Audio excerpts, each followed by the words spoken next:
Hola, ¿qué tal? Bienvenidos a este video en el cual les voy a estar hablando sobre mis cambios en hormonas. Y para hoy, como ya habrán visto en el título, toca hablarles sobre lo que fue mi primer año en terapia de reemplazo hormonal, no sin antes aclararles que lo hago desde un punto de vista anecdótico y personal, ya que no soy personal de salud ni especializada en el tema. Y como las veces anteriores, les voy a comenzar hablando sobre lo que fueron los cambios físicos, para después ir pasando a unos cambios más de índole mental, por así decirlo, y el que se lleva, a mi parecer, el premio al cambio más notable en este primer año ha sido el crecimiento o desarrollo de mis pechos. No solo por opinión personal, sino que básicamente todas las personas que me rodean me lo destacaron. En los primeros meses, sobre todo cuando se da el aumento de la sensibilidad, sí se hizo un poco molesto el asunto de las molestias y los dolores. Inclusive hoy en día algunos de esos dolores persisten, pero quiere decir que están creciendo, por lo que me lo tomo más como algo positivo que otra cosa.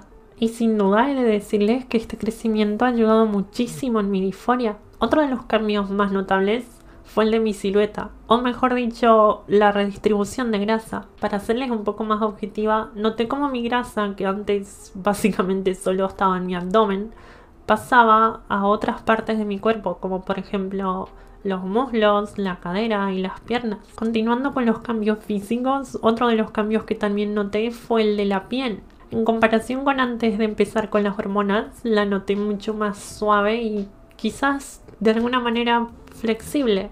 Un asunto que se suele mencionar es el asunto de los granos. Yo personalmente no tuve ningún ataque de acné. Y no solo eso, sino que los granos disminuyeron un montón en comparación con antes, teniendo en cuenta que encima hoy en día tengo una dieta mucho peor. Y no solo eso, el vello corporal también disminuyó bastante. Como les había mencionado en otros videos, al mismo tiempo de empezar con las hormonas, también inicié la terapia láser de depilación.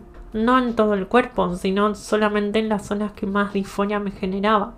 Así que en cuanto a esas zonas, no sabría decirles exactamente hasta qué punto la desaparición del vello se debe a las hormonas o a la depilación láser como tal. Pasando ya a cosas de un índole más mental, he de mencionarles el asunto de los antojos, ya que viene ligado a mi aumento de peso. Por una parte, siento la necesidad de comer mucho más que antes, sobre todo cosas dulces, cosa que antes no me pasaba tan seguido. Y por otra parte, aumenté de peso porque con las hormonas se retiene mucho más la grasa, al menos en el caso de quienes estamos transicionando con estrógenos. Y por último, pero no menos importante, los cambios de ánimo. Montaña rusa se queda corto. En los primeros meses lidiar con los cambios de ánimo fue una travesía. Por suerte, conforme fue pasando el tiempo fueron disminuyendo algo, pero sí hay cosas que persistieron.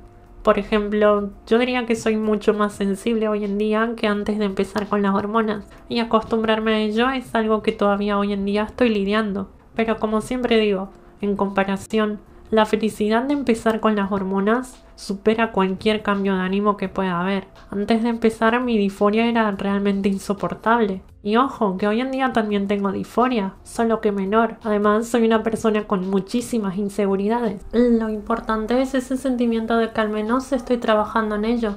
Así que ahí lo tienen. Un vistazo a mi primer año en terapia de reemplazo hormonal. Espero les haya gustado el video y si fue así dejen su me gusta o suscríbanse si quieren. Nos vemos hasta la próxima. Bye bye.